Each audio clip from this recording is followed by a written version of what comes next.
Previous lectures में हम लोगों ने ये देखा था कि अगर हमारे पास कैसे फैक्टर्स आते हैं, अगर इस टाइप के फैक्टर्स आते हैं, मतलब कि हमारे पास अगर x-1 लिखा गया, उसकी पावर भी 1 है और x की पावर भी 1 है।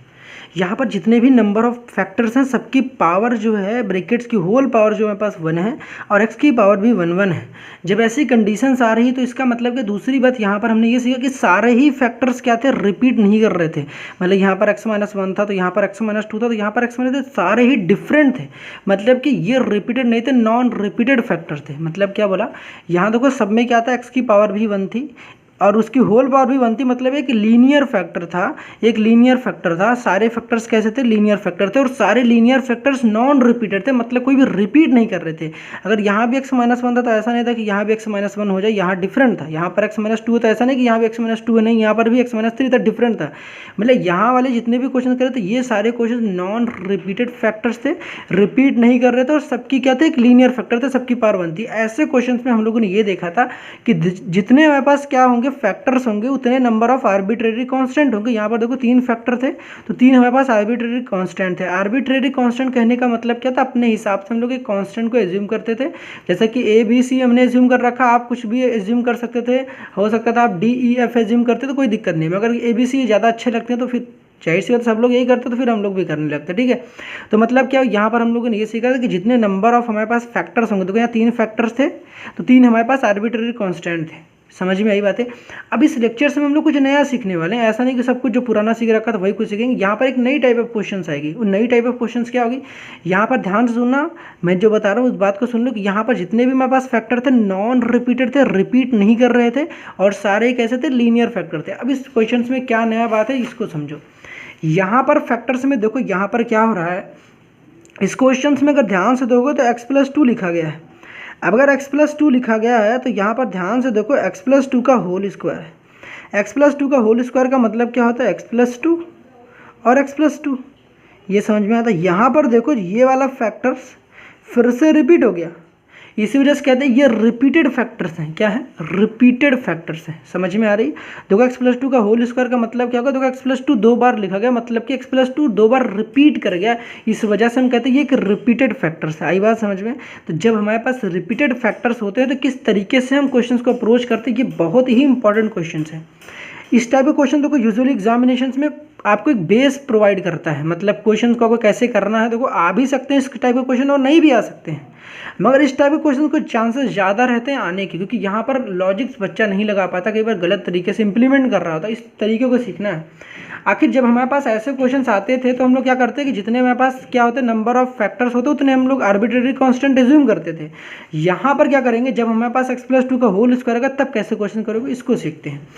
अब यहाँ पर देखो इंपॉर्टेंट है, जिसको सीखना है पहले इसको दिमाग में रख लेना, क्योंकि यही इंपॉर्टेंट है। अगर मेरे पास कभी ऐसा होता x+2 का होल स्क्वायर है, ठीक है, यहाँ पर आप x+1 हो सकता था, x-1 होता, कुछ भी हो सकता है। अगर होल स्क्वायर है, हम लोग क्या करेंगे, इसको अगर यहाँ पावर 2 लिखा गया है, पावर 2 लिखा गया तो 1 से स्टार्ट करेंगे, 2 पर रोक देंगे। मतलब क्या, x+2 लिखेंगे, फिर उसके बाद क्या लिखेंगे, यहाँ पर x+2 लिखेंगे और उसकी होल पावर कितना कर देंगे, 2 कर देंगे। मतलब 1 से स्टार्ट करेंगे, 2 पर रोक देंगे। मतलब देखो x+2 की अगर होल पावर 2 लिखा गया, होल पावर बोल रहा हूँ मैं, पूरे की पावर लेकर 2 लिखा होता तो 1 से स्टार्ट करते 2 पर स्टॉप कर देते। आई बात समझ में। अगर सपोज करो आपके पास क्वेश्चन ऐसे लिखा होता, यहाँ पर लिखा होता x+1 की होल पावर लिखा होता 3, तो आप क्या करते, इसको 1 से स्टार्ट करते, मतलब कि x+1 लिखते, पहले 1 लिखते, फिर x+1 लिखते, फिर 2 लिखते, फिर x+1 लिखते, फिर 3 लिखते। मतलब क्या हुआ कि जितनी भी हमारे पास पावर होती है, जो भी हमारे पास पावर होती है वहाँ तक स्टॉप करते हैं। स्टार्टिंग हम लोग 1 से करते हैं, 3 पर ले जाकर स्टॉप कर देते हैं। आई बात समझ में कि नहीं आई। मैंने ये कहा कि जब भी आपके पास होल पावर रहती है तो हम लोग 1 से स्टार्ट करते हैं और उस पावर तक ले जाकर स्टॉप करते हैं। देखो यहाँ पर 3 था तो 1 से स्टार्ट किया था, स्टार्ट किससे किया था, स्टार्ट किया था 1 से और स्टॉप कर देते किससे, जितनी पावर थी, 3 पावर थी तो यहाँ पर 3 पर क्या कर दिया था, स्टॉप कर दिया था। आई बात समझ में। स्टॉप किस पे किया, 3 पे। तो मतलब आपको जो भी पावर दी रहती है उसको स्टार्ट 1 से करना है और जो भी गिवन पावर रहती है वहाँ पर ले जाकर इसको स्टॉप कर देनी है। इस तरीके से हम लोग कब करते हैं, जब हमारे पास होल पावर वाले टर्म को करते हैं। कब, होल पावर वाले फैक्टर्स को, होल पावर वाले जो हमारे पास फैक्टर्स होता है वाला, जो हमारे पास फैक्टर्स होता है उसको कैसे लिखते हैं, ऐसे लिखते हैं। आई बात समझ में। यहाँ पर क्या करते हैं, जो भी हमारे पास पावर दी रहेगी 1 से स्टार्ट करनी, वहाँ तक ले जाके स्टॉप कर देनी। ये हमारे पास एक टेक्निक है, बस आप इतना दिमाग में रखते हो, समझो यार सारा क्वेश्चन हो गया, बाकी कुछ है ही नहीं।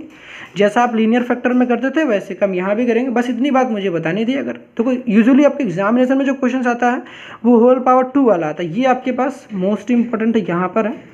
ये आपके बोर्ड एग्जामिनेशन में यहाँ पर आने वाले हैं, क्योंकि यहाँ पर क्या होता है, ऑलरेडी हमारे पास देखो जो क्वेश्चन होता है ना कि देखो जब होल पावर 2 दे रखा है तो क्वेश्चन काफ़ी लेंथी हो जाते हैं। इस वजह से पावर 3 वाले क्वेश्चन ऐसा नहीं कि होते नहीं हैं। आपके पास एक्स प्लस हम कह रहे हैं x-1 की होल पावर 4 हो, तो क्या करोगे, यहाँ पर x-1 लिखोगे, 1 लिखोगे, x-1 लिखोगे, फिर 2 लिखोगे, x-1 लिखोगे, फिर 3 लिखोगे, x-1 लिखोगे, फिर उसके बाद 4 कर दोगे। इस तरीके से आपको अप्रोच करना है। लेकिन हम कह रहे हैं कि यहाँ पर इस टाइप क्वेश्चन आपके एग्जामिनेशन में यूजुअली नहीं आते, मतलब आएंगे ही नहीं आएंगे, ठीक है, आपके एग्जामिनेशन में नहीं आएंगे, कि ऐसे क्वेश्चन काफ़ी लेंदी हो जाते हैं, जो कि जिसको करना है काफ़ी डिफिकल्ट हो जाता है, हमें A, B एंड C की वैल्यू निकालनी पड़ती है। इस वजह से ऐसे क्वेश्चन नहीं आते। आपके एग्जामिनेशन में जो क्वेश्चन आएगा वो आएगा x+2 की, मतलब कुछ भी आ सकता है, यहाँ पर A की जगह कुछ भी हो सकता है, होल पावर आपके पास 2 वाला आएगा। तो आपको प्रैक्टिस इसमें करनी है, ठीक है, समझ में आ गया होगा। फिर क्वेश्चन करते हैं, ज़्यादा समझ में आएगा। बाकी यहाँ तक तो समझ में आ ही गया होगा मैं कहना क्या चाह रहा हूँ।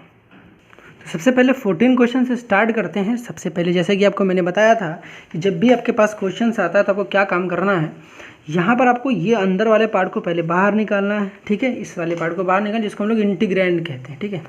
तो सबसे पहले सॉल्यूशंस लिखते हैं। सॉल्यूशंस लिखते वक्त क्या करना है आपको, यहाँ पर इस वाले पार्ट को निकाल कर लेके आना है, 3x-1 अपॉन में x+2 का होल स्क्वायर करना है, ठीक है। अब इसको मुझे एक्सप्रेस करना है।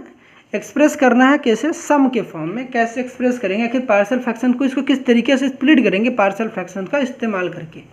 अभी मैंने क्या बताया कि आपके पास क्या लिखा हुआ है, इसको ऊपर वाले को छोड़ दो। जैसा कि आपको पता है कि ये हमारे पास एक प्रॉपर फ्रैक्शन है कि नहीं, बिल्कुल है। यहाँ पर x की मैक्सिमम पावर 1 है, यहाँ नीचे x की मैक्सिमम पावर 2 है, तो मतलब कि ये एक प्रॉपर फ्रैक्शन, ऊपर छोटा नीचे बड़ा है, मतलब क्या हुआ, ये एक प्रॉपर फ्रैक्शन है।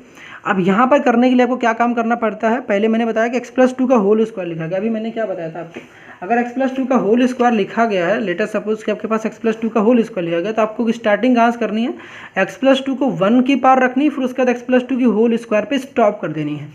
यहाँ पर देखो आपके पास x+2 का होल स्क्वायर लिया गया, तो आपको लिखना है ऊपर a लिखना है, नीचे क्या लिखना है, x+2 लिखना है, और इसकी जो होल पावर होगी 1 रहेगी। 1 को हम लोग यूजुअली दिखाते नहीं, तो आपको यहाँ भी दिखाना नहीं है। फिर b लिखेंगे, फिर b लिखेंगे, यहाँ पर क्या लिखेंगे, x+2 का होल स्क्वायर पे स्टॉप कर देंगे। यही तो मैंने कहा कि अगर आपके पास देखो यहाँ पावर 2 लिखी रहती है, तो आपको 1 से स्टार्ट करना है और 2 पे ले जाकर स्टॉप कर देना है। ऊपर a था, नीचे मतलब ऊपर a, हमारे पास एक कांस्टेंट, देखो इसके लिए a रख दिया, इसके लिए b, 2 कांस्टेंट हो गए हमारे पास, 2 आर्बिट्रेरी कांस्टेंट हो गए।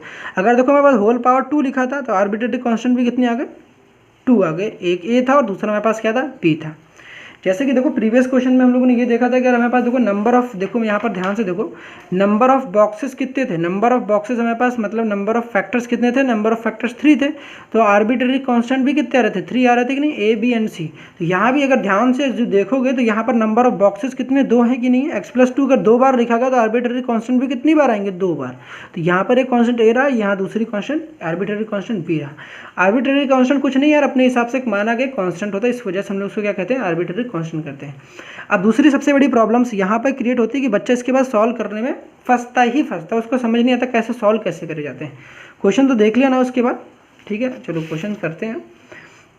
इसके बाद देखो यहाँ पर प्रॉब्लम्स कैसे सॉल्व कैसे करें, तो मैंने आपको क्या तरीका बताया था प्रीवियस लेक्चर्स में, आपको मैंने ये बताया था कि आपको इसको क्या करना है, इसको ले जाना है इसके बगल में, या फिर एक काम करो, x+2 लिखा गया, x+2 की होल पावर 1 लिखा गया, यहाँ पर x+2 से एक और एक कैंसिल हो जाएगा। देखो यहाँ पर x+2 की होल पावर 1 है, यहाँ पर x+2 की होल पावर 2 है, तो x+2 एक और यहाँ एक कैंसिल हो जाएगा, यहाँ पर एक x+2 बच जाएगा, जिसको a के बगल में लिखना है। आई बात समझ में, तो a के बगल में क्या लिखोगे, x+2 लिखोगे। समझ नहीं आया तो भाई साहब देख लो यार, मैं फिर से बता देता हूँ। देखो मैंने क्या बताया था आपको, ये बताया था कि जब भी आपके पास क्वेश्चन आता है तो आपको क्या काम करना, a/x+2 लिखा गया, ठीक है।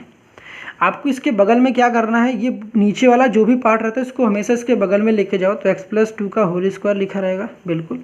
अब इसको आप एक से कैंसिल कर दोगे, तो देखो एक यहाँ डबल x+2 2 बार लेगा तो एक कैंसिल हो जाएगा, और यहाँ पर x+2 एक बार बच जाएगा। समझ में आया, समझ तो आ गया होगा ना। तो ए के बगल में क्या आएगा x+2। सिमिलर काम यहाँ भी करना है। आप जब यहाँ करोगे तो आपको पता है कि यहाँ b लिखोगे, b अपॉन क्या लिखा गया, x+2 का होल स्क्वायर लिखा गया। इसके बगल में आप x+2 लेकर जाओगे तो आपको पता है कि x+2 का होल स्क्वायर लेंगे, यहाँ भी होल स्क्वायर है, ये रहा तो ऐसे ही था। अब इसको हम लोग यहाँ पर ले गए तो x+2 का होल स्क्वायर, x+2 का होल स्क्वायर चला गया, केवल क्या बचा, b बचा। तो यहाँ पर क्या लिखेंगे, केवल b लिखेंगे, प्लस का लिखेंगे, प्लस का b लिखेंगे, और यहाँ पर पूरा ऊपर वाला जो पार्ट रहता है उसको एज इट इज क्या कर देंगे, कॉपी कर देंगे। भाई साहब ऐसे आपको कोई बताने वाला नहीं है यहाँ पर, ठीक है। यहाँ पर ना लोग एलसीएम ही नहीं ले पाते हैं। जो टेक्निक बता रहा हूँ आपको कभी कन्फ्यूजन होगी ही नहीं। आपको एक ही काम करना है, हमेशा इसको इसके बगल में लेके जाओ, जो कैंसिल आउट हो रहा है उसको काट दो। उसके बाद हमको क्या करना, जो भी बचता है उसके बगल में लिख देना है। सिमिलर काम यहाँ भी किया, आपको कभी कन्फ्यूजन होगा ही नहीं होगा, ठीक है। एलसीएम की ना झंझट ही खत्म हो जाएगी। अब इसके बाद क्या करना आपको पता है, इसके बाद हमें क्या करना पड़ता है, ए एंड बी की वैल्यूज़ को फाइंड आउट करना पड़ता है। ए एंड बी की वैल्यूज़ को फाइंड आउट करने के लिए जैसा कि आपको पता होगा कि डिफरेंट पर्सन्स डिफरेंट तरीके से इसको सॉल्व करते हैं। कुछ लोग इसको सॉल्व करने के लिए हम लोग क्या कंपेयरिंग कोफिशिएंट करते हैं, और कुछ लोग क्या करते हैं वैल्यू पुटिंग करते हैं, जो कि मेरी क्या अप्रोच रहती है, वैल्यू पुटिंग सबसे आसान है। तो उसको अगर एक बार प्रैक्टिस कर लोगे अच्छे से तो समझ जाओगे। अब वैल्यू पुटिंग में क्या होता है कि आपको देखने पड़ते हैं कि जो भी मेरे पास ब्रैकेट्स होते हैं, जैसा कि देख सकते हो यहाँ पर ब्रैकेट्स है, यहाँ पर हम क्या करते हैं, जितने भी मेरे पास बॉक्सेस होते हैं ये देखते हैं कि आखिर ये बॉक्सेस या फिर ये कह सकते हैं ये फैक्टर्स किस पॉइंट पर जीरो होगा। तो ये फैक्टर्स किस पॉइंट पर जो जीरो होगा, तो इसको पता करने के लिए हम लोग क्या करते हैं, इस x+2 को इक्वल टू जीरो कर देते हैं। किस पॉइंट पर जीरो होगा, हम चाह रहे हैं ये कब जीरो होगा, तो हमने अगर इसको इक्वल टू जीरो कर दो, हमें ये पता करना होगा x+2 जीरो कब होगा, तो हम क्या करते हैं x+2 को इक्वल टू जीरो कर देंगे। अब यहाँ पर जब x+2 इक्वल टू जीरो कर देंगे तो +2 को उधर भेजेंगे तो कितना आएगा, -2। मतलब कि यहाँ पर हम लोग -2 पुट करेंगे तो x की वैल्यू -2 पुट करेंगे, ये वाला फैक्टर्स क्या आ जाएगा, जीरो। और जीरो की किसी भी चीज़ से मल्टीप्लिकेशन करेंगे तो क्या आ जाएगा, जीरो। इससे क्या मुझे पता चल जाएगा, बी की वैल्यू ईजिली पता चल जाएगा। अब इस वजह से हम लोग ऐसे ही करते हैं। यहाँ पर पहली केस बनाते हैं। केस फर्स्ट क्या होगा कि व्हेन क्या होगा, व्हेन x इक्वल टू कितना होगा, x इक्वल टू -2। पहला केस बनाते हैं यहाँ पर x इक्वल टू -2 का। अब x इक्वल टू -2 पुट करके देखो मेरे पास क्या होगा, यहाँ पर मैं आपको पुट करके भी दिखा देता हूँ। -2 पुट करने पे क्या होगा, देखो 3 होगा, -2 लिखोगे, -1 लिखोगे। यहाँ पर -2 पुट करोगे तो यहाँ पर ये पूरा -2 + 2 जीरो हो जाएगा, तो ये पूरा टर्म जीरो हो गया। तो यहाँ पर b निकल आएगा। b क्या निकल गया, देखो 3 2 कितना आ जाएगा, -6 हो जाएगा। यहाँ पर 3 2 -6 हो जाएगा, और यहाँ पर क्या हो जाएगा, यहाँ पर -1। b की वैल्यू कितनी आ जाएगी, b की वैल्यू आ जाएगी -7। तो b की वैल्यू मेरे पास कितनी आ गई, b की वैल्यू मेरे पास आ गई -7। अब बात आती है b की वैल्यू तो आ गई, अब a की वैल्यू कैसे फाइंड आउट करेंगे, क्योंकि यहाँ पर देखो अब मेरे पास जीरो बनाने के लिए कुछ है नहीं। अब जीरो कैसे बनाओगे, अब यहाँ पर क्या काम करते हैं, जब भी मेरे पास ऐसी कंडीशंस आ जाए कि आपको ये ना पता चले कि अब मेरे पास किस फैक्टर्स की वजह से जीरो बनेगी। कि यहाँ पर देखो एक फैक्टर था, a के बगल में x+2 था, तो हम लोग इजीली पता लगा लिए कि यहाँ पर क्या होगा, किस पॉइंट पर जीरो होगा। लेकिन यहाँ b के बगल में कुछ लिखा तो है नहीं। यहाँ पर क्या करते हैं, अपने हिसाब से जो आपकी इच्छा करे वो वैल्यू पुट कर लो। आपको जो इच्छा करे वो वैल्यू, क्योंकि x-2 तो पुट कर चुके हैं।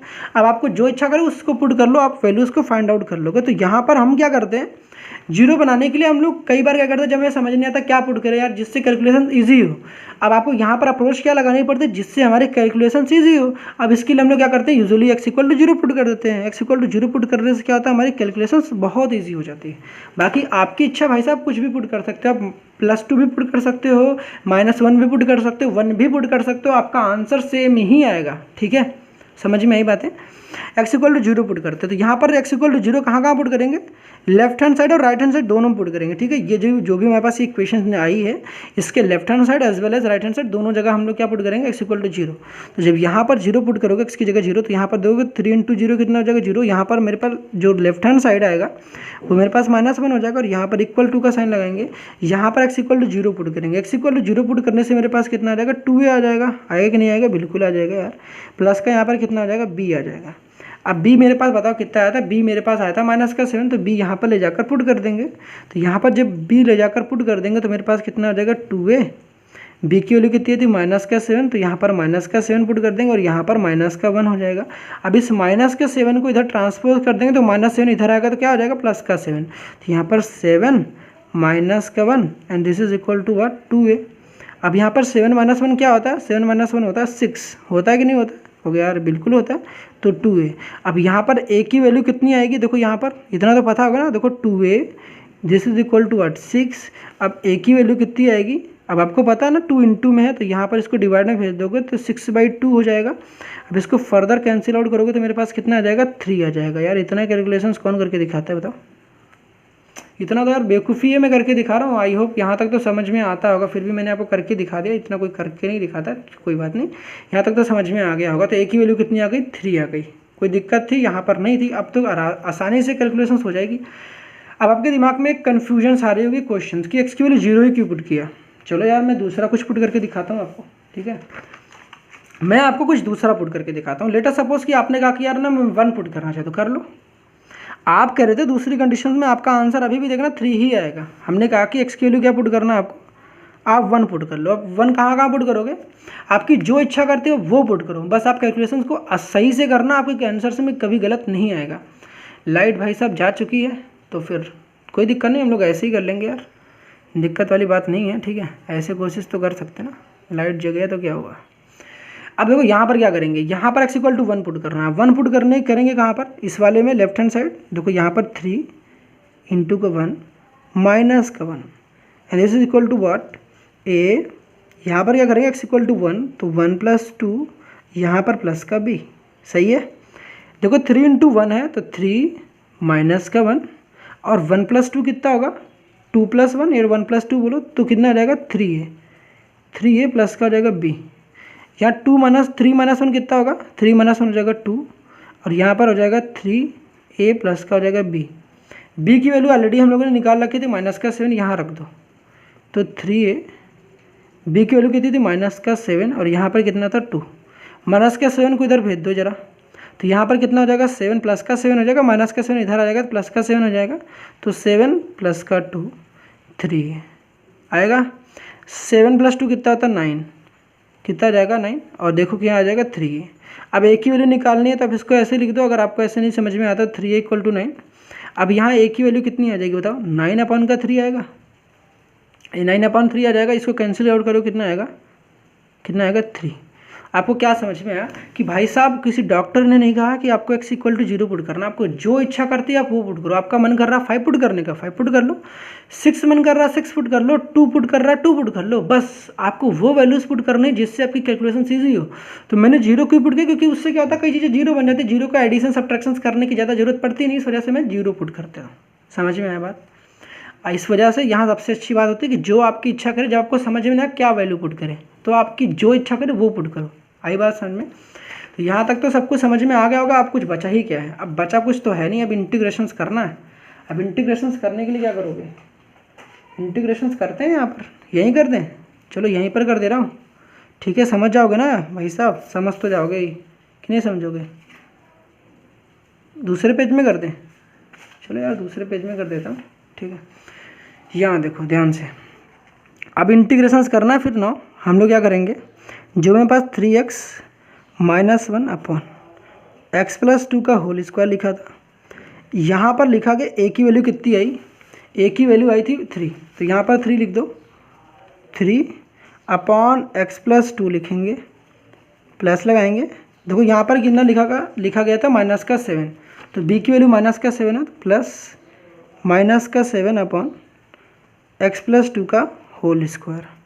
अब क्या कर देंगे, देखो ABCD की वैल्यू आ गई। अब यहाँ पर कर देंगे इंटीग्रेटिंग बोथ साइड, शॉर्ट में मैं लिख दे रहा हूँ IBS, integrating both side with respect to किसके, x के। यहाँ पर जब करोगे तो इंटीग्रेशन हो जाएगा, इंटीग्रेशन का साइन लगा दो यहीं पर लगा दे रहा हूँ, ठीक। इसके बाद भाई साहब को इसके बाद लिख कर यहाँ इंटीग्रेशन का सिंबल लगाना, ये देखो टाइम वेस्ट नहीं करना चाह रहा हूँ, इस वजह से मैं यहीं लगा दे रहा हूँ। तो इंटीग्रेशंस यहाँ भी लग जाएगा, इंटीग्रेशंस यहाँ भी लग जाएगा, इंटीग्रेशंस यहाँ भी लग जाएगा, ठीक है। कहोगे यार समझ नहीं है, समझ तो आ गया होगा ना भैया। तो यहाँ dx, यहाँ भी dx, यहाँ भी dx। कायदे में इस स्टेटमेंट के बाद ये जो लिखा है ना, इसके बाद ही इंटीग्रेशन का सिंबल लगाना चाहिए था, बट टाइम बचाना था तो मैंने यार लिख दिया, ठीक है। समझ तो जाओगे ना, प्रीवियस लेक्चर्स में भी कई बार करा रखा है यार, देख लेना, ठीक है। समझ में आया कि नहीं आया, आ गया होगा। तो यहाँ पर देखो जब इंटीग्रेशन करोगे तो आपको पता है क्या होगा, 3 कांस्टेंट है, 3 कांस्टेंट है, इसको बाहर भगा दो, इंटीग्रेशन क्या आ जाएगा 1/x + 2 dx, ठीक है। यहाँ पर क्या आ जाएगा, -7 बाहर कर दो, -7 को बाहर कर दोगे तो मेरे पास इंटीग्रेशन क्या बचेगा 1/, एक्स प्लस टू का होल स्क्वायर, यहाँ पर क्या बचेगा डी एक्स। सही है। अब इसके बाद ध्यान से सुन लेना, मैं कह रहा हूँ ना बार बार, यहीं पर बच्चा फंसता है। यहाँ पर मोस्ट ऑफ द स्टूडेंट्स यहीं पर गलती करते हैं और आप भी गलती उसी में से करोगे। ठीक है, यहाँ पर बच्चे को पता होता है कि 1/x क्या होता है लॉग एक्स, यहाँ गलती नहीं करता, गलती यहीं करता है। कहाँ? यहाँ पर। अब यहाँ सीखने वाली बात क्या है कि आपने पढ़ा कि नहीं पढ़ा, कि आपने ये पढ़ा होगा कि नहीं पढ़ा होगा, तो भाई साहब अभी पढ़ लेना, कोई दिक्कत वाली बात नहीं, मैं बता दे रहा हूँ। इंटीग्रेशंस 1/x क्या होता है, 1/x स्क्वायर क्या होता है, 1/x स्क्वायर क्या होता है। अच्छा, आपने डिफ्रेंसिएशन पढ़ा, डिफ्रेंसिएशन से रिलेट करा देता हूँ। dy/dx 1/x का डिफ्रेंसिएशन क्या पढ़ा, 1/x का डिफ्रेंसिएशन आपने पढ़ा था -1/x स्क्वायर, पढ़ा था कि नहीं पढ़ा था, याद है कि नहीं है? नहीं याद है यार, अभी याद कर लो। तो मैं कह रहा हूँ इंटीग्रेशन से आपको बताना, जाहिर बात है डिफरेंशिएशन और इंटीग्रेशन दोनों रेसिप्रोकल होते हैं, दोनों रिवर्स प्रोसेस है। तो मैं कह रहा हूँ कि 1/x का डिफरेंशिएशन जब 1/x स्क्वायर होता है, तो मैं कह रहा हूँ 1/x का इंटीग्रेशन क्या होगा 1/x स्क्वायर का -1/x। इस माइनस को कभी भी माइनस हो या कॉन्स्टेंट हो, इसको इधर ट्रांसपोज हम लोग कर सकते, तो माइनस को इधर भेज दोगे, तो यहाँ पर इसका आंसर कितना हो जाएगा माइनस का 1/x। थैंक गॉड यार, भाई साहब लाइट आ गया है, तो अच्छी बात है। ठीक है, थोड़ा सा ब्राइटनेस को कम कर देते हैं। ठीक, आई थिंक अब सब कुछ क्लियर हो गया होगा। ठीक है, यहाँ पर देखो आप क्या करना है, इसके बाद आपको ये समझ में आया 1/x का डिफरेंशिएशन कितना होता है -1/x स्क्वायर होता है।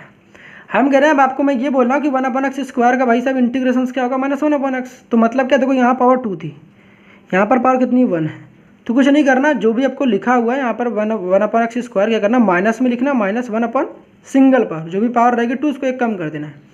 आई बात समझ में है कि नहीं आई? इसका इस्तेमाल करेंगे और इसको कर लेंगे। ठीक है, आप दूसरा क्या काम कर सकते हो, दूसरा काम ये कर सकते हो ना, देखो आपको कुछ लोग ऐसे भी बताएंगे, कोई दिक्कत नहीं है, सबकी अपनी अप्रोच रहती है। यहाँ पर मैंने कहा कि आपको ये बताएंगे कि आपके पास देखो 1/x + 2 का होल स्क्वायर लिखा गया है, इसको ऊपर लेके जाएंगे x + 2 का होल स्क्वायर। ठीक है, अब उसके बाद x + 2 का होल स्क्वायर जब ऊपर लेके जाएंगे तो यहाँ -2 हो जाएगा, यहाँ पर dx हो जाएगा। अब इंटीग्रेशन का आपने ये फॉर्मूला पढ़ रखा है, x की पावर यहाँ पर n होता है, यहाँ dx होता था, क्या होता है x की पावर n+1 होता है और नीचे भी n+1 होता है। ठीक है, ये बात तो समझ में आती होगी ना। तो यहाँ पर क्या करेंगे, यहाँ पर देखो जब हम लोग इंटीग्रेशन करेंगे तो x + 2 लिखेंगे, यहाँ पर -2 में भी +1 करेंगे और नीचे भी -2 + 1 करेंगे। अब -2 + 1 जब करेंगे तो आपको पता है कि यहाँ पर x + 2 कितना आएगा -1 आएगा। ठीक है, -2 + 1 -1 और नीचे कितना आएगा -1। अब ये जब भी पावर निगेटिव होती है उसको नीचे भेजेंगे तो क्या होगा, ये माइनस को ऊपर कर देते हैं माइनस। अब ये वाला कितना आएगा 1/x + 2 की होल पावर कितनी आ जाएगी मेरे पास 1। इस चीज़ को जब भी आपके पास पावर निगेटिव होती है नीचे भेजते हैं उसको पॉजिटिव बन जाता है। सपोज करो आपके पास x -3 लिखा होता, इसकी पावर -3 लिखा होता, तो जब भी हम कह रहे हैं यहाँ -3 ना लिखो, चलो मैं 4 लिख देते, कहोगे यार चलो यहाँ पर मैं 6 कर दूँ। ऐसा नहीं कि यहाँ भी 3 होगा तो यहाँ भी 3 होगा, ऐसा कुछ नहीं है। हमने कि यहाँ बस आपको पावर देखना है, जब भी पावर निगेटिव रहती है तो हम इसको नीचे भेज देते हैं तो पॉजिटिव बन जाता है। तो x- का देखो 1/, लिखते हैं, x- का 6 लिखेंगे और पावर कैसा बना देंगे प्लस का बना देंगे। समझ में आया? जब भी पावर निगेटिव रहेगा तो हम लोग नीचे भेजते हैं तो पॉजिटिव बन जाता है। ठीक है, तो इसका इस्तेमाल भी आप ऐसे भी कर सकते हो। भाई साहब इतना काम करोगे तो बैंड बच जाएगी। ठीक है, थोड़ा बहुत दिमाग इस्तेमाल करोगे तो सीख जाओगे। ये आगे बहुत ज़्यादा इस्तेमाल होंगे। भाई साहब याद कर लो कि 1/x स्क्वायर का इंटीग्रेशन क्या होता है -1/x। इसको ना कहीं पर ना बॉक्स में पैक कर लो, जहाँ भी फॉर्मूला शीट बना रहे हो ना वहाँ पर बना के रख लो। भाई साहब बहुत काम आता है ये। 1/x का इंटीग्रेशन क्या होता है -1/x होता है। ठीक, आई बात समझ में कि नहीं आई? आ गई? कन्फ्यूज मत होना, देख लो मैं इतनी कन्फ्यूजन आपको दूर कर दूँ। यहाँ पर इंटीग्रेशंस 1/x लिखा हो तो क्या आंसर होगा, 1/x लिखा होगा तो कितना होगा log x होगा। इसी से रिलेटेड क्या होगा 1/, हम कह रहे हैं x + a लिखा हो, यहाँ dx लिखा हो तो log क्या होगा, इसी के जैसा log x + a होगा। हम कह रहे हैं यहीं पर आपके पास लिखा हो, ये फॉर्मूला मैं बता रहा हूँ आपको कन्फ्यूजन्स ना हो। इंटीग्रेशंस 1/x माइनस का ये लिखा हो, कोई फ़र्क नहीं पड़ता, प्लस में माइनस में dx लिखा हो। अब क्या करना, log लिखना है, x- का ये लिखना है, कुछ भी नहीं करना है। हम कह रहे हैं अब नया एक फॉर्मूला बताया मैंने, 1/x का बताया था। हमने कहा कि अगर इंटीग्रेशन 1/x² लिखा हो, 1/x नहीं 1/x² हो तो क्या करोगे, -1/x करोगे। कितना करोगे, -1/x। क्या हुआ है, x की देखो यहाँ पर कितनी थी 2, यहाँ पर x की पावर कितनी 1 है, तो मतलब कि डबल पावर से किस में कन्वर्ट हो गया, सिंगल पावर में। ठीक है, डबल बुल सीमेंट किस में हो गया, सिंगल बुल सीमेंट में। समझ में आ गया? कोई दिक्कत तो नहीं? यहाँ तक तो समझ में आ गई बातें, तो समझ लो यार। अभी मैंने क्या बताया, यहाँ देखो इसके बाद क्या करोगे, 3 लिखना है, अच्छी बात है। 1/x प्लस ए अभी बताया ना फॉर्मूला, तो 1/x क्या होता है, log x। तो यहाँ पर क्या लोगे, log मॉड में x प्लस 2, माइनस का 7 है, माइनस का 7 लिखेंगे। यहाँ पर फिर से बच्चा फंसता है। अभी मैंने क्या बताया, सिंस हम क्या जानते हैं, सिंस हम लोग क्या जानते हैं, इंटीग्रेशंस। 1/x² क्या होता है, 1/x² dx क्या होता है, -1/x होता है, क्या होता है, -1/x। तो यहाँ पर देखो माइनस का 7 पहले से हम लोग को पता है कि इसका आंसर क्या होगा, इतने वाले पार्ट का आंसर क्या होगा, ध्यान से देखो, इतने वाले पार्ट का आंसर होगा -1 अपॉन का x। मतलब कि जो भी मेरे पास पावर देखो यहाँ 2 थी, तब उसको हमको किस में कर, 2 को किस में कन्वर्ट करता है, 1 में। तो मतलब यहाँ पर क्या करना, x प्लस 2 किस में कन्वर्ट कर देना, 1 में। होगा ना भाई साहब, इसको पावर 1 दिखाते नहीं तो इतना बात समझ में आ गया होगा। अब इसके बाद बचा ही गया है, कुछ नहीं, हो गया यार, सॉल्व तो हो गया। 3 log x प्लस 2 -1 और माइनस माइनस ये क्या हो जाएंगे, प्लस हो जाएंगे, तो प्लस का 7/x प्लस 2। जैसा कि आपको पता है कि यहाँ पर इंडेफिनिट इंटीग्रेशन हम लोग पढ़ रहे हैं, डेफिनेट तो पढ़ नहीं रहे ना, 3x माइनस का 1, तो x प्लस 2 का होल स्क्वायर का जो इंटीग्रेशन होगा वो क्या होगा, वो ये हो जाएगा। यहाँ पर प्लस का c भाई साहब लगा देना, ये हो जाएगा हमारे पास फाइनल आंसर। आई होप सब कुछ समझ में आ गया होगा। फिर भी अब कहीं कन्फ्यूजन होगी तो कमेंट सेक्शन में जाना, आप पूछ जरूर लेना कि भाई साहब को कहाँ पर समझ नहीं आया है। तो बढ़ते हैं नेक्स्ट क्वेश्चन की तरफ। नेक्स्ट क्वेश्चन देखो ध्यान से, नेक्स्ट क्वेश्चन भैया बहुत इंपॉर्टेंट है। ये दोनों ही तीनों क्वेश्चन जो दिख रहा है ना, तीनों क्वेश्चन बहुत इंपॉर्टेंट है, इसको ध्यान से देखना यार, क्वेश्चन जरूर कर लेना एक बार भी, कि आपने टेक्निक सीख लिया तो कोई दिक्कत नहीं होगी, ठीक है। यहाँ पर देखो फिर से, यहाँ पर दिक्कत क्या है, फिर से क्या करना, सोल्यूशन लिखना, सोल्यूशन। फिर से थोड़ा सा स्पेस में छोड़ते रहो, यहाँ पर आप लिखना चाहते हो लिख लो, using partial fractions, using partial fractions हम लोग क्या करते हैं, देखो ध्यान से, पार्शियल फ्रैक्शन का इस्तेमाल करेंगे। तो यहाँ पर क्या लिखना है आपको, सबसे पहले आपको ये वाला पूरा पार्ट लिखना है, जैसे कि होता है x अपॉन x माइनस 1 का होल स्क्वायर, फिर क्या लिखना है x प्लस 2, ठीक है, इतना पार्ट लिख लिया। अब मज़े की बात, क्वेश्चन तो देख ही लिया भाई साहब, आप करना स्टार्ट करते हैं, बाकी तो बकवास हो गया। यहाँ पर अब मज़े की बात ये है कि बताओ होल स्क्वायर वाला टर्म कहाँ पर, यहाँ पर, होल स्क्वायर वाला टर्म कहाँ पर, यहाँ पर, मतलब जहाँ पर होल पावर 2 लिखा गया यही तो है। अभी मैंने क्या बताया, जब भी होल पावर रहता है उस वाले टर्म पर मेन फोकस करना। क्या करते हो, मैंने अभी क्या बताया, ए लिखना, ए आपको सिंगल पावर से स्टार्ट करनी है, 1 2 पे ले जाकर स्टॉप कर देनी है। x माइनस 1 लिखो, ठीक है। अब x माइनस 1 का कुछ नहीं लिखो, इसकी खोपड़ी पर पूरी पावर कुछ नहीं लिखो, दैट मीन्स यहाँ पर पूरी पावर 1 है। मतलब अगर x माइनस 1 की होल पावर कुछ नहीं लिखा है, इसका ये मतलब होता है कि उसकी होल पावर 1 है, ये अंडरस्टूड होता है, ठीक है। यहाँ तक समझ में आया। अब इसके बाद प्लस लगाना है, ठीक, फिर b लिखना है। यहाँ पर 1 से स्टार्ट किया था, यहाँ देखो 2 था तो 2 पे स्टॉप कर देना है, x माइनस 1 होल पावर 2। समझ में आया, यही तो मैंने बताया था अभी पीछे भाई, यही साहब तो बताया था मेरे भाई, अरे भाई साहब अभी यही बताया था कि जब भी देखो आपके पास क्वेश्चंस आएगा, सपोज करो यहाँ पर अगर आपके पास लिखा होता x माइनस 1 की पावर 3 लिखा होता, आप क्या करते, x माइनस 1 लिखते, फिर x माइनस 2 लिखते, मतलब x माइनस 1 लिखते, फिर x माइनस 1 लिखते, फिर x माइनस 1 लिखते, 3 बार लिखते। यहाँ पर आप 1 लिखते, फिर 2 लिखते, फिर 3 लिखते। मतलब आपको 1 से स्टार्ट करनी है, फिर 3 पर ले जाके स्टॉप कर देनी है। तो सबसे पहले देखो x माइनस 1 लिखा, फिर x माइनस 1 लिखा, आपको 1 से स्टार्ट करनी है और 2 पे ले जाकर स्टॉप कर दिया। देखो यहाँ मैक्सिमम पावर कितनी थी 2, तो यहाँ पर 2 पे ले जाकर स्टॉप कर दिया। समझ में आया, कोई दिक्कत तो नहीं, समझ गए होगे यार। अब उसके बाद ये वाला बच गया ना, इसके लिए क्या करना है, c लिख देना, बस c। इसके नीचे देखो इसकी होल पावर तो कुछ है नहीं, इसको ऐसे ही लिख देना x प्लस 2। नई बात क्या थी, ये थी, कुछ नया जो था वो भाई साहब ये था, बाकी ये तो पुराना था, इसमें कुछ दिक्कत ही नहीं थी। c लिखना, x प्लस 2 लिख देना। इसके लिए हम लोगों ने ये काम किया, सिंगल पावर से स्टार्ट करनी है, 2 पे ले जाकर स्टॉप कर देना है, ठीक, कोई दिक्कत नहीं हुई होगी। अब क्या करना है, अभी मस्ती करनी है ना। अभी एक चीज़ बताया ना, एक चीज़ बताया, ये शॉर्ट ट्रिक भाई साहब, एलसीएम का ना झंझट खत्म हो जाएगा। सिंपली जितना करो उतना सुनते जाना, सब कुछ हो जाएगा। आपको क्या काम करना है, मैंने क्या बताया था कि ये जो कुछ भी होता है ना, इसको ध्यान से देखो, ए लिखा गया है, ए के नीचे x-1 लिखा गया, ए के नीचे x-1 लिखा गया। इस x-1 के बगल में ये वाला पूरा पार्ट लेके जाना है, x-1 का होल स्क्वायर और x+2।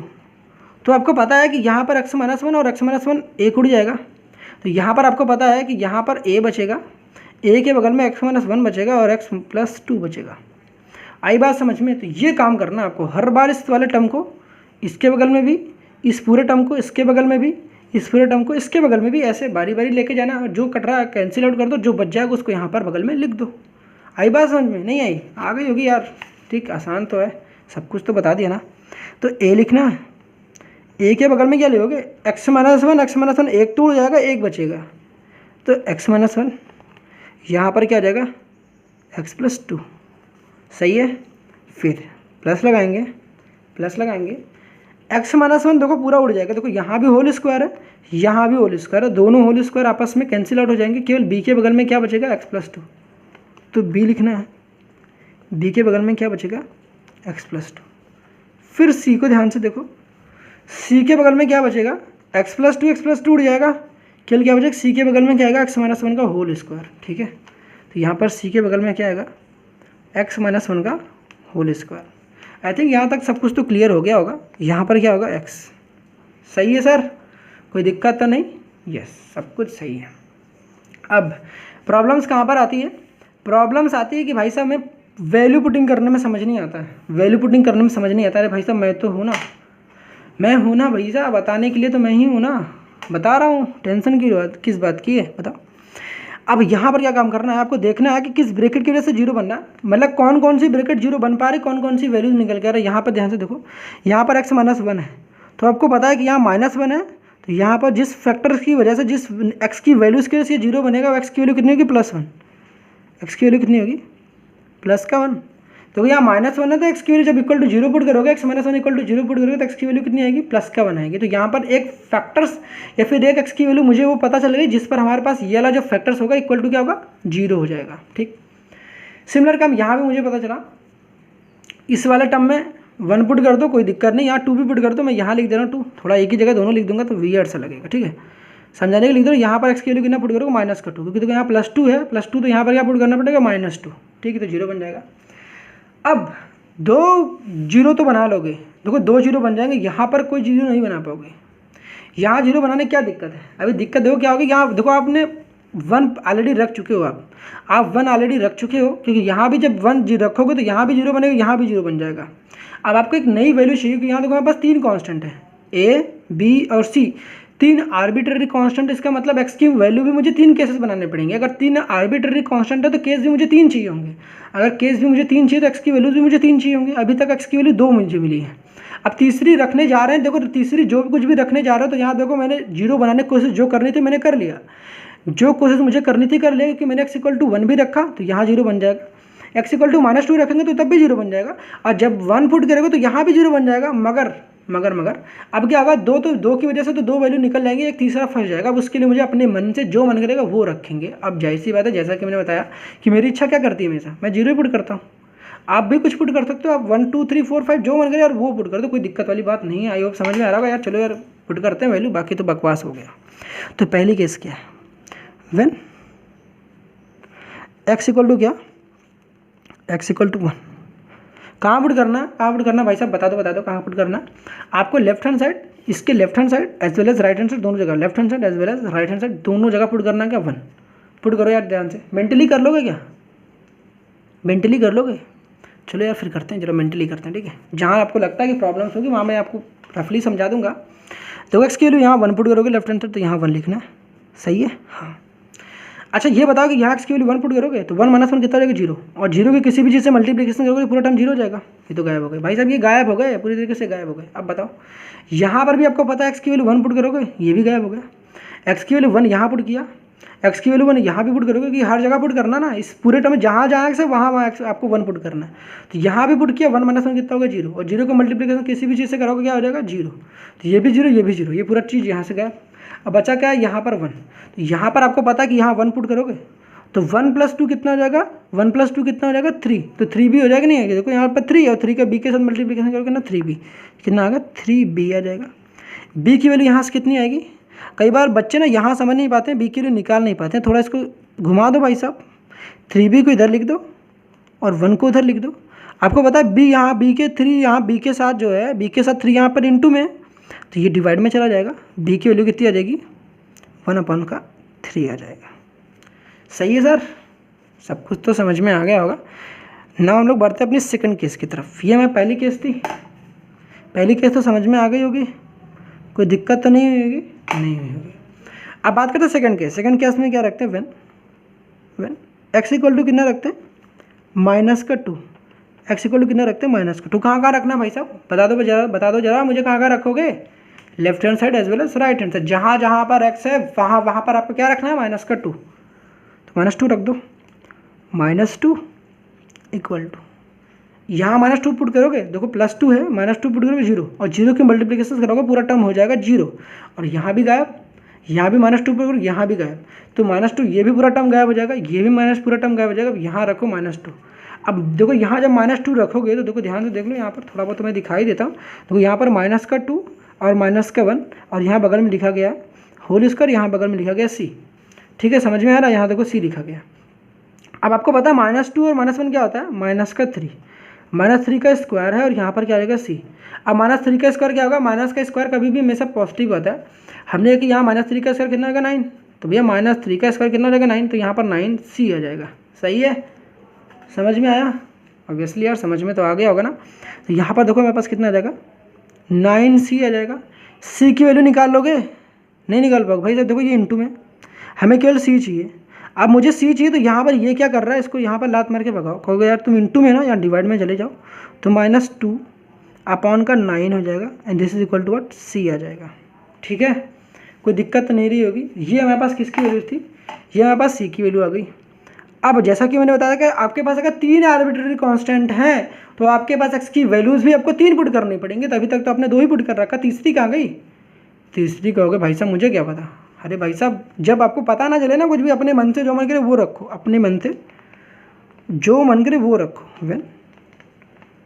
When x equal to, मैं मान के चल रहा हूँ यहाँ पर 0 पुट कर देता हूँ, कि 0 बहुत आसान होता है ना, कैलकुलेशन करना ईजी हो जाता है यहाँ पर। ठीक है, x इक्वल टू क्या पुट करना, आपको 0 पुट करना। ठीक है, थोड़ा सा ब्राइटनेस को और भी देखते हैं, मैनेज करते हैं। ठीक है, यस दिस इज फाइन। हमने यहाँ कि when x equal to 0 put करते हैं। x इक्वल टू 0 पुट करने से मेरा क्या फ़ायदा होगा, कहाँ पुट करना भाई साहब, left hand side as well as right hand side. तो यहाँ पर पुट करोगे आ जाएगा 0। ठीक है, इक्वल टू x की वैल्यू 0, यहाँ पे पुट करोगे 0। चलो यार दिखा देता हूँ, नहीं तो कई लोग ऐसे होंगे समझ नहीं पाएंगे, फिर भी मैं आपको दिखा देता हूँ। देखो यहाँ पर क्या होगा, a, x की वैल्यू यहाँ पर 0 है। ठीक है, 0 -1, फिर 0 +2 प्लस x की वैल्यू कितनी है 0 +2।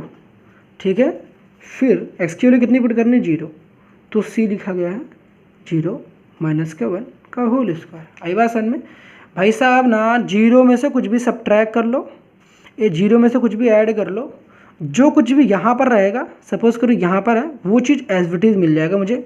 मतलब कि 0 में से एडिशन कर लो, 0 में से सब्ट्रैक्ट कर लो, कोई फ़र्क नहीं पड़ता। 0 का कोई कह सकते हो रोल ही नहीं होता है वहाँ पर, 0 लगाने कोई फ़र्क नहीं पड़ता। 0 यहाँ लिखा हो तो कोई फ़र्क ही नहीं पड़ता है यहाँ पर। 0 क्यों लिखा गया, बेवकूफ़ है भाई साहब ये 0। ठीक है, बोल दो बेवकूफ़ हो तुम, कोई काम के इंसान नहीं हो यार। 0 -1 क्या आएगा तुमको, यार यहाँ लिखा क्यों 0, कुछ मत देखो, 0 को देखो ही मत, क्या लिखा -1, तो कितना आएगा a, यहाँ पर कितना आएगा -1 केवल, कितना आएगा -1। यहाँ पर 0 को देखो ही मत, क्या लिखा 2, तो 2 लिख दो केवल, बस खत्म। प्लस लिखो, 0 + 2 क्या आएगा 2, तो क्या लिखोगे b, यहाँ बगल में क्या लिखना 2। फिर सुनो c, यहाँ पर क्या c लिखा गया, c लिखना है। 0 -1 क्या था, कुछ नहीं भाई साहब -1 लिखो, -1 का होल स्क्वायर लगा तो -1 का होल स्क्वायर लिख दो। आपको पता 2 इंटू -2 कितना होगा, 2 इंटू -1 कितना होगा -2, और -2 का एक के साथ मल्टीप्लाई करा होगा तो माइनस का 2a हो जाएगा, यहाँ पर 2b हो जाएगा, और यहाँ पर -1 का स्क्वायर करोगे तो कितना आ जाएगा 1 हो जाएगा, 1 का c के साथ करोगे c आएगा, तो माइनस का 2a प्लस का 2b प्लस का c आएगा। समझ में आया, यहाँ मैं लिख दूँ डायरेक्ट, लिख दूँ ना भैया, चलो लिख दे रहा हूँ यार, इतना तो यार समझ ही गए होगा ना। माइनस का 2a प्लस का 2b प्लस का c। यहाँ तक सारी बातें क्लियर है, यहाँ तक नोट डाउन कर लो जरा, मैं पानी पी लेता हूँ फिर आपको समझाता हूँ। ठीक है, चलो फिर स्टार्ट करते हैं। यहाँ पर देखो मेरे पास b की वैल्यू पता है, c की वैल्यू पता है, तो यहाँ पर ले जाकर पुट कर दो। तो माइनस का 2a, b की वैल्यू पता है ना हमें, हाँ यार। c की वैल्यू पता है, हाँ बिल्कुल पता है। तो यहाँ पर 2 लिखना है। b की वैल्यू कितनी थी, 1/3, तो यहाँ पर कितना हो जाएगा 2/3, प्लस का c की वैल्यू कितनी थी, माइनस का 2/9। तो यहाँ पर यार चलो यार माइनस का, चलो दिखा देता हूँ, यहाँ पर माइनस हो जाएगा कि प्लस माइनस माइनस हो जाएगा, माइनस का 2 अपन क्या आ जाएगा 9 हो जाएगा। This is equal to what, 0 हो जाएगा। अब यहाँ मज़े की बात सुन लो यार, मज़े की बात सुन लो। क्या मेरी क्या अप्रोच रहती है जब भी कभी ऐसे क्वेश्चन आते हैं, तो आपको पता है कि -2a लिखा गया है। अब यहाँ पर देखो 2/3 लिखा गया है, माइनस का 2/9 लिखा गया है। अब जैसा कि मैंने आपको बताया है कई लेक्चर्स में, कभी भी ना 1 लिखा होगा, सपोज करो यहाँ पर लिखा गया 5, फिर यहाँ लिखा गया 5, 6 का लिखा गया 5, ठीक है। जब कभी भी नीचे नीचे वाला पार्ट सेम रहता है, डिनोमिनेटर सेम रहता है, तो एलसीएम मेरा 5 हो जाता है और 1 + 6 ऊपर ऊपर वाला ऐड हो जाते हैं। मतलब कि जब कभी भी डिनोमिनेटर सेम होता है, उसको एक बार लिख देते हैं और क्या करते हैं, ऊपर वाले टर्म को आपस में ऐड कर देते हैं। या फिर सब्ट्रैक्शन का साइन लगा होगा तो यहाँ सब्ट्रैक्ट कर देंगे। अब इस चीज़ को इम्प्लीमेंट करने के लिए मैं क्या करता हूँ, यहाँ पर क्या करता हूँ, मेरी क्या अप्रोच रहती है, ठीक है, मेरी अप्रोच क्या रहती है। अब इसको मेंटली कर सकते हो, कैसे करते हो। यहाँ पर मैं क्या कर रहा हूँ, यहाँ पर इस चीज़ को मैं 3 से मल्टीप्लाई और 3 से डिवाइड कर दे रहा हूँ। देखो यहाँ 9 है, 3 में 3 के साथ मल्टीप्लाई कर दूंगा, यहाँ भी और यहाँ भी। तो क्या हो जाएगा बताओ मेरे पास, यहाँ पर हो जाएगा माइनस का 2a प्लस कितना हो जाएगा 6/9। अब यहाँ पर हो जाएगा माइनस का 2/9 हो जाएगा, ठीक, 0। यहाँ पर सब्ट्रैक्शंस करना है क्या, देखो यहाँ पर एलसीएम क्या हो जाएगा, 9 एलसीएम हो जाएगा, ऑब्वियसली यार 9 हो जाएगा। 6 माइनस का 2 क्या हो जाएगा, 6 माइनस का 2 क्या हो जाएगा 4। तो यहाँ लिखना चाहते हो दिखा लो, 6 - 2 में डायरेक्ट लिख दे रहा हूँ, 6 - 2 कितना होगा 4। अब आपको पता है कि यहाँ 0 है, -2 को मैं उधर भेज दे रहा हूँ, -2 को मैं उधर भेज दे रहा हूँ, तो यहाँ पर कितना हो जाएगा 2a। 2a is equal to क्या हो जाएगा 4/9। अब मुझे क्या करना है, a निकालना है। तो a निकालने के लिए यहाँ पर 2 × 2 = 4 हो जाएगा, तो a इक्वल टू कितना हो जाएगा 2/9। ये 2 से 2 कैंसिल हो जाएगा यहाँ पर, तो यहाँ पर कितना हो जाएगा 2/9 हो जाएगा। तो क्या समझ में आया आपको, a की वैल्यू मेरी आई कितनी, a की वैल्यू आई 2/9, c की वैल्यू आई माइनस का 2/9 और b की वैल्यू कितनी है 1/3। अब करना क्या, इंटीग्रेट करना भाई। अब सब तो मामला रफा दफा होगा ना, सब कुछ तो आसानी से हो गई। अब सब कुछ आसानी से होगा ना, तो फिर भाई टेंशन किस बात की बता दो, टेंशन है क्या किसी बात की, है बता दो, टेंशन है नहीं होगी ना यार, तब फिर क्या दिक्कत है। अब ABCD की वैल्यूज़ आ गई, आसानी से आ गई होगी, कोई दिक्कत नहीं हुई होगी यार। अब क्या करना है, सिंपली क्वेश्चन को देखना, यहाँ पर x लिखना, x - 1 का होल स्क्वायर, x + 2 लिखना, ठीक, इक्वल टू a कितना आया था बता दो मेरे पास, a आया था 2/9। तो a की वैल्यू कितनी रखनी है यहाँ पर 2/9, नीचे कितना है x - 1 प्लस b लिखना है, b कितना आया था मेरे पास 1/3। यहाँ पर कितना लिखेंगे 1/3, नीचे कितना लिखेंगे x - 1 का होल स्क्वायर प्लस c कितना आया था, c मेरे पास आ गया था माइनस का 2/9, माइनस का 2/9, यहाँ पर आ गया था x + 2। अब करना क्या है, यहाँ पर जैसा कि मैंने बताया, यहाँ पर लिखना है integrating both side with respect to x। Integration का सिंबल लगा दो, इंटीग्रेशंस x अपॉन का x - 1 का होल स्क्वायर, यहाँ पर हो जाएगा x + 2, यहाँ पर हो जाएगा dx। इंटीग्रेशन का सिंबल लगाना है, फिर से कांस्टेंट है, जैसा कि आपको पता है ये 2/9 कांस्टेंट है, ये भी कांस्टेंट है, ये भी कांस्टेंट है। कांस्टेंट इंटीग्रेशन के सिंबल से बाहर आता है, इसको लात मार के भगा देते हैं। तो 2/9 इंटीग्रेशन किससे करना है 1/x - 1, यहाँ पर क्या आ जाएगा dx, ठीक है, प्लस 1/3 इंटीग्रेशंस 1/x - 1 का होल स्क्वायर, यहाँ पर क्या आ जाएगा dx। फिर से यहाँ पर क्या आ जाएगा माइनस का 2/9 इंटीग्रेशंस 1/x + 2, यहाँ पर क्या आ जाएगा dx। समझ में आई कि नहीं आई, समझ में आ गया होगा। अब इसके बाद इंटीग्रेशंस करना है, आसानी से कर लोगे 2/9 वन अपन एक्स का इंटीग्रेशन क्या होता है, अभी मैंने क्या बताया था, वन अपन एक्स का इंटीग्रेशन क्या होता है, लॉग एक्स। तो यहाँ पर लिखना है लॉग, क्या लिखोगे, एक्स माइनस का 1, ठीक है, प्लस 1/3 इंटीग्रेशन 1/x² क्या होता है, अभी मैंने आपको बताया था, यहाँ मैं लिख दे रहा हूँ। सिंस हम लोग जानते हैं इंटीग्रेशन 1/x² क्या होता है, इंटीग्रेशन क्या होता है, माइनस का 1/x होता है। कितना होता है, यहाँ देखो पावर 2 थी, यहाँ पर पावर कितनी होगी, 1। ये बात समझ में आ रही। यहाँ इसके हिसाब से हम लोग क्या करेंगे, यहाँ पर लिखेंगे इनटू में माइनस का 1/x माइनस का 1। ये हमारे पास सिंपल आंसर हो जाएगा इसका। यहाँ देखो पावर 2 थी, यहाँ पर पावर कितनी हो गई, 1 हो गई। इस तरीके से समझ में आ गया। सिमिलर काम यहाँ भी करना, माइनस का 2/9, 2/9।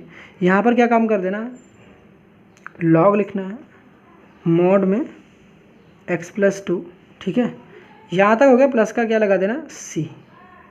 आप आंसर यहाँ तक छोड़ दो, ज़्यादा यहाँ पर बेवकूफ़ी करना है, दिमाग लगाना चाहते हो तो कुछ करना, तो आप ऐसा नहीं कर नहीं सकते यार, बहुत कुछ कर सकते हो। यहाँ देखो, यहाँ भी 9 है, यहाँ भी 9 है, तो इसको चाहोगे ना, यहाँ भी 3 से मल्टीप्लाई कर दो, यहाँ भी 3 से मल्टीप्लाई, 3 से डिवाइड कर दो, और 1/9 कॉमन ले लो। 1/9 कॉमन ले लोगे, फिर उसके बाद इसको भी चाहते हो ना, सबको खोपड़ी पर भेज देना, कि लॉग की प्रॉपर्टी होती है, यहाँ जो कोई भी नंबर होता है खोपड़ी पर चढ़ जाता है। खैर इतनी करने की कोई ज़रूरत नहीं है यार, यहीं तक छोड़ दो, ज़्यादा सफिशिएंट है, क्योंकि ऑलरेडी आप इतना काम कर चुके हो, ठीक है। तो यहाँ तक सफिशिएंट है, तो यहाँ तक सब कुछ समझ में आ गया होगा। तो ये था हमारा आंसर, ठीक है। बढ़ते हैं अपने नेक्स्ट क्वेश्चन की तरफ। जो कुछ भी नोट डाउन करना है कर लो, दिखा देता हूँ मैं पेज एक बार फिर से, ठीक है। आई थिंक सब कुछ तो विजिबल होगा, यस सब कुछ विजिबल है यार, तब तो क्या दिक्कत है। चलो यार, इसका आंसर भी मैं आपको मैच करा देता हूँ, नहीं तो कई लोग होंगे ना अभी कहेंगे भाई साहब आंसर तो मैच ही नहीं कर रहा, गलत है, ठीक है। तो ऐसा काम नहीं करते यार, आंसर भी आपको मैच करा देता हूँ, ठीक है। देखो यहाँ पर क्या करेंगे, जैसा कि मैंने क्या बताया आपको, कि यहाँ देखो ये भी लॉग है, ये लॉग है, यस, ये भी लॉग है, यस। जैसे कि आपने बचपन में पढ़ा था, लाइक टर्म ऐड और सब्ट्रैक्ट होते, तो यहाँ पर लॉग और लॉग वाले टर्म को एक तरफ कर लेते हैं, ठीक है। लॉग एंड लॉग वाले टर्म को एक तरफ कर लेते हैं। अब एक तरफ करने से मेरा फ़ायदा क्या होगा, जरा देखो ध्यान से, 2/9 लॉग, मॉड में x माइनस का 1 लिखा गया, यस ऑब्वियसली लिखा गया, माइनस का 2/9 लिखा गया, ठीक है, लॉग, मॉड में x+2 लिखा गया, ठीक है सर, प्लस प्लस प्लस। यहाँ देखो माइनस, इसको पता है प्लस माइनस माइनस हो जाएगा, 1 और -1 मल्टीप्लाई होंगे तो -1 हो जाएगा। तो यहाँ पर लिखना होगा तो माइनस का 1/3, ठीक है, इनटू में 1/ क्या आ जाएगा, x माइनस का 1। ऐसे दिखा सकते हो, चाहे तो इसको चिपका के लिख दो, ठीक है, समझ गए। अब क्या काम करना है, जैसा कि आपको पता है यहाँ भी 2/9 है, यहाँ भी 2/9 है, 2/9 क्या ले लोगे, कॉमन, केवल इतने पूरे पार्ट में नहीं, इतने वाले पार्ट में, पूरे पार्ट में आपको कॉमन ले लेना, केवल इतने पार्ट में आपको कॉमन लेना। तो 2/9 क्या लोगे, कॉमन, तो 2/9 हो जाएगा बाहर। अब अंदर जरा ध्यान से देखो, लॉग मॉड में x माइनस 1। देखो आंसर छोड़ना है, देखो आपके ऊपर होता है। देखो मैंने क्या बताया कि आपको ना, देखो पेपर में हर कोई नहीं कर पाता ना, अब ऑलरेडी वीडियो इतनी लेंदी हो चुकी है, अब इसमें भी इतने लेंदी क्वेश्चंस को अगर को मतलब NCERT के हर एक आंसर्स को मैच कराओगे ना तो काफ़ी लेंदी हो जाएगा। तो पेपर में तो ऐसा नहीं कर सकते ना, आपके पास आंसर तो अवेलेबल नहीं होगा, कि आपके पास आंसर अवेलेबल होगा कि आप भाई साहब आंसर क्वेश्चंस को मैच कराने लोगे। अपने हिसाब से तो करोगे ना, जहाँ पर आपको समझ में आता है।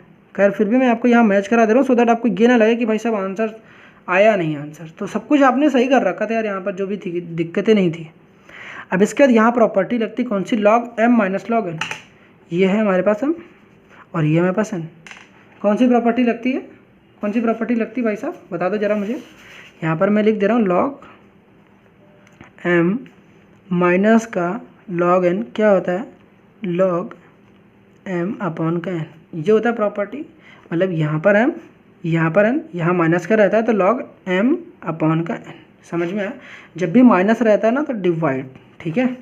तो मतलब क्या हो जाएगा, 2/9, 2/9 log m माइनस का n है, log m माइनस का log n होता है तो log m अपॉन n। तो x माइनस का 1 अपॉन में क्या है, x+2, पूरे का लगा दो मॉड, यहाँ पर क्या लिखना है, माइनस का कितना लिखना है, 3x माइनस 1।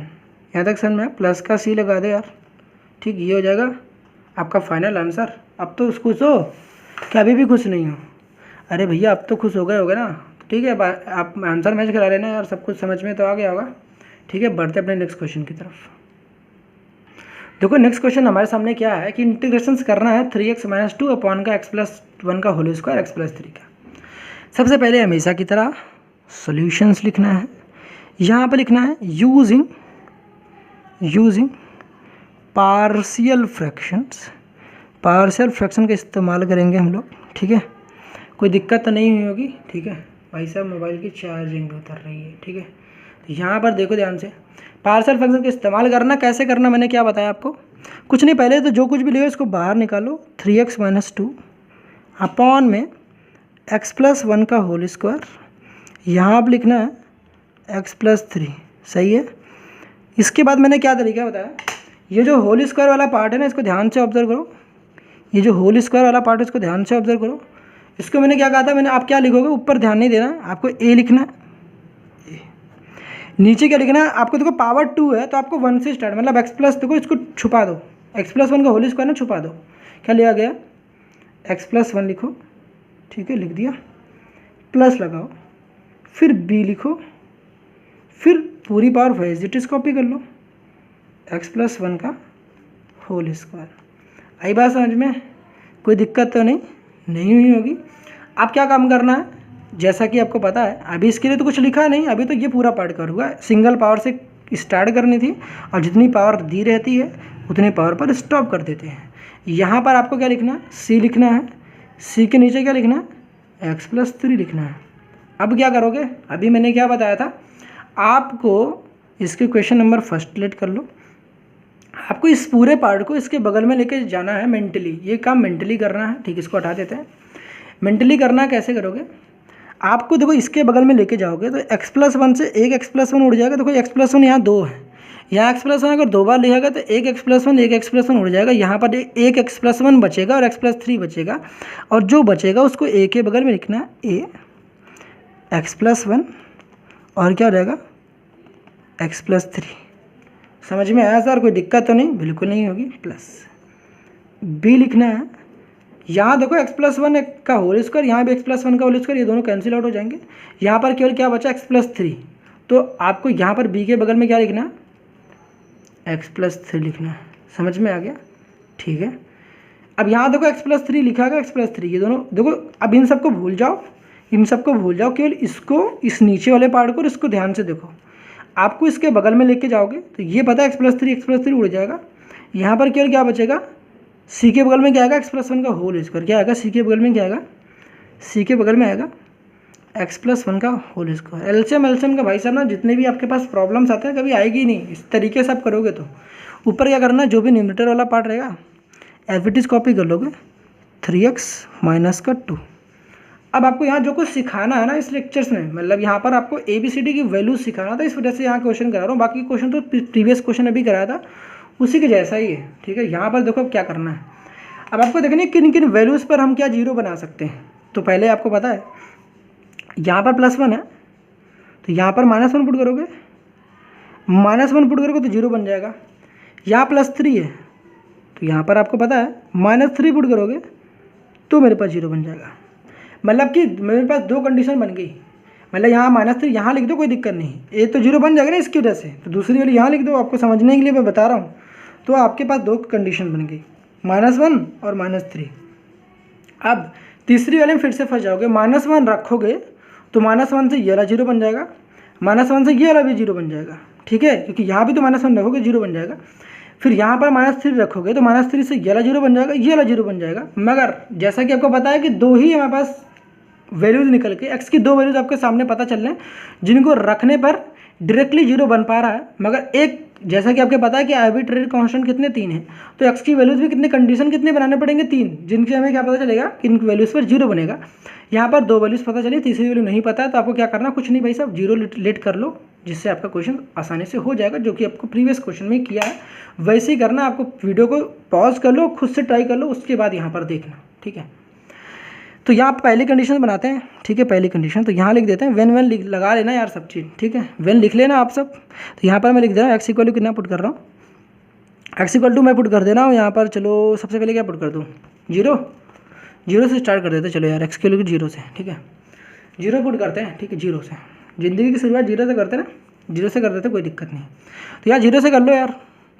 जीरो पुट करोगे तो यहाँ पर कितना आएगा, जीरो, 3 इंटू जीरो जीरो, तो यहाँ पर आएगा माइनस का 2। यहाँ राइट हैंड साइड रखो। राइट हैंड साइड जब रखोगे तो यहाँ पर देखो मेरे पास कितना आ जाएगा, x cube zero, zero plus 1, ठीक, कितना रखोगे, जीरो पुट करोगे, जीरो प्लस 1, यहाँ जीरो प्लस 3, तो यहाँ पर 1 बचेगा क्योंकि जीरो प्लस 1 केवल 1 होता है। जीरो प्लस 3 क्या था, 3 होता है। 3 और 1 के साथ मल्टीप्लिकेशन करोगे 3 आ जाएगा, तो यहाँ आ जाएगा 3a। यहाँ भी आपको पता है जीरो पुट करना है, तो जीरो प्लस 3 होगा, 3b हो जाएगा, 3b हो जाएगा। यहाँ पर आपको पता है कि जीरो पुट करोगे तो यहाँ पर कितना, 1 का स्क्वायर 1 हो जाएगा, तो यहाँ पर क्या हो जाएगा, c हो जाएगा। अभी इसको यहीं पर छोड़ दो, कुछ करना मत, अभी कुछ हाथ भी मत लगाना, इसको यहीं छोड़ दो, ठीक है। अब इसके बाद दूसरी कंडीशन बनाओ। अभी यहाँ पर देखो हम लोग क्या करेंगे, अभी यहाँ पर सेकंड केस बनाते हैं। एक्स इक्वल टू कितना, -1 रखते हैं। -1 रखते हैं, जरा देखते हैं यहाँ पर। -1 रखने से देखो मेरे पास क्या होगा, -1 यहाँ रख के देखते हैं, आराम से समझते हैं, ठीक है, कोई दिक्कत वाली बात नहीं है। -1 यहाँ रखोगे तो आपको पता है यहाँ पर कितना आएगा, -1 की मल्टीप्लिकेशन करोगे तो माइनस का 3 हो जाएगा, और -3 और -2 और इक्वल टू का साइन। यहाँ पर आपको पता है कि -1 जब रखोगे तो ये वाला 0 और ये वाला 0 हो जाएगा। अब बचेगा केवल क्या, यहाँ पर देखो बचेगा ये वाला 0 हो गया क्योंकि यहाँ +1 -1 0, ये वाला भी 0। यहाँ पर -1 पुट करोगे तो 3 -1 कितना हो जाएगा, -1, देखो यहाँ रखोगे 3 -1 कितना, तो यहाँ पे कितना आएगा, 2b, कितना आएगा, 2b। समझ गए ना, कोई जरूरत ही नहीं पड़ी यार, ऐसे ही हो गया सब कुछ, ठीक। -3 -2 कितना आएगा, -5, यहाँ पर कितना आ जाएगा, 2b। b की वैल्यू यहाँ पर कितनी आ जाएगी, माइनस का, देखो ये 2 इंटू में है तो डिवाइड में जाएगा, गलती मत कर देना, 2 यहाँ पर डिवाइड में जाएगा तो -5/2 हो जाएगा। बी की वैल्यू कितनी आ गई, बी की वैल्यू -5/2। यहाँ तक सब कुछ नोट हो गया भाई साहब, कर लिया ना नोट। बी की वैल्यू कितनी आ गई, -5/2 आ गई। अब सी की वैल्यू देखो, तीसरी कंडीशन देखो ध्यान से, वैल्यूज आपको सिखाना, बाकी तो आप खुद कर लोगे यार। बी की सी तीसरी वैल्यू, आप कुछ भी रखो, कुछ भी कैसे रख लोगे भाई, कंडीशन तो बताया था ना। एक्स इक्वल टू -3 पुट करो जरा, -3 की मल्टीप्लिकेशन यहाँ करोगे, -3 और 3 कितना आ जाएगा, -9 -2, ठीक है, इक्वल टू, यहाँ पे आपको पता है क्या पुट करना, -3 पुट करो, यहाँ पे ये भी गायब हो जाएगा, यहाँ भी ये भी गायब हो जाएगा, +3 -3 गायब हो जाएगा, ये भी 0। अब -3 यहाँ पुट करके देखो, कर लोगे, -3 देखो याद देखो, मेंटली करो, -3 प्लस का 1, -3 + 1 कितना होता है, -3 + 1 कितना होता है, -3 + 1 -2, -2 का स्क्वायर कितना होगा, -2 का स्क्वायर प्लस का 4 हो जाएगा, तो यहाँ पर 4 क्या हो जाएगा, c हो जाएगा, 4c। यहाँ पर 9 और 2 कितना हो जाएगा, 9 और 2 कितना होता है, 11, ठीक, कितना होता है, 11, तो यहाँ पर -11 हो जाएगा, -11 हो जाएगा, यहाँ पर 4c हो जाएगा। c की वैल्यू कितनी आएगी बताओ, c की वैल्यू, इस 4 को इंटू में ना या डिवाइड में भेज दो, c की वैल्यू आ जाएगी -11/4। सब कुछ आ गया भैया, सब कुछ आ गया ना। अब बताओ, b की वैल्यू आ गई, c की वैल्यू आ गई, अब b और c की वैल्यू यहाँ रख दो, a की वैल्यू आ जाएगी। तो देखो -2 3a 3, b की वैल्यू कितनी है, -5/2, तो यहाँ पर -5/2, c की वैल्यू कितनी आई, -11/4। यहाँ पर सॉल्व करोगे तो मेरे पास कितना आ जाएगा, 3a प्लस का 3 आ जाएगा, यहाँ पर 5 3 कितना आ जाएगा, 15, तो -15/2, यहाँ पर -11/4, यहाँ भी 2 से मल्टीप्लाई, यहाँ भी 2 से मल्टीप्लाई करोगे तो यहाँ पर कितना हो जाएगा, 3a माइनस कितना हो जाएगा, तो यहाँ पर 30 अपॉन का कितना हो जाएगा, 4, यहाँ पर कितना हो जाएगा, -11/4। यहाँ तक समझ में आया। अब इसके बाद क्या करना है समझो जरा। अब इसके बाद देखो यहाँ पर, इसके बाद क्या करना है आपको, क्योंकि देखो यहाँ पर टाइम काफ़ी ज़्यादा हो रहा है और वीडियो जो मिनिमम है, क्या ही बताऊँ, ठीक, ज़्यादा यहाँ पर समझो, यहाँ पर टाइम वेस्ट नहीं करते हैं। तो यहाँ पर सब कुछ कर लिया आपने, एडिशन कर लिया। उसके बाद तो पता है कि यहाँ पर भी 4 आ गया, यहाँ भी 4 है, इसके नीचे भी 4 आ जाए तो मज़ा आ जाए कि 4 से हो जाएगा सेम। तो यहाँ भी मैं 4 से मल्टीप्लाई कर ले रहा हूँ और यहाँ भी 4 से मल्टीप्लाई और डिवाइड कर ले रहा हूँ। तो यहाँ पर -8 हो जाएगा, यहाँ पर आ जाएगा 4, प्लस से कितना हो जाएगा 41, और यहाँ पर कितना हो जाएगा 4। इसको जब सॉल्व करोगे तो equal to 3a and this is equal to कितना आ जाएगा 33 अपॉन का 4, और this is equal to what, कितना हो जाएगा हमारे पास 33 अपॉन का 4, और दिस इज इक्वल टू कितना हो जाएगा 3a। इसको फर्दर से सॉल्व करोगे 3 11 जा हो जाएगा, 11 से कटिंग हो जाएगी तो a की वैल्यू कितनी आ जाएगी, एक ही वैल्यू आ जाएगी 11/4। तो आई होप यहाँ तक सब कुछ समझ में आ गया होगा। तो ए की वैल्यू आ गई, बी की वैल्यू आ गई, सी की वैल्यू आ गई।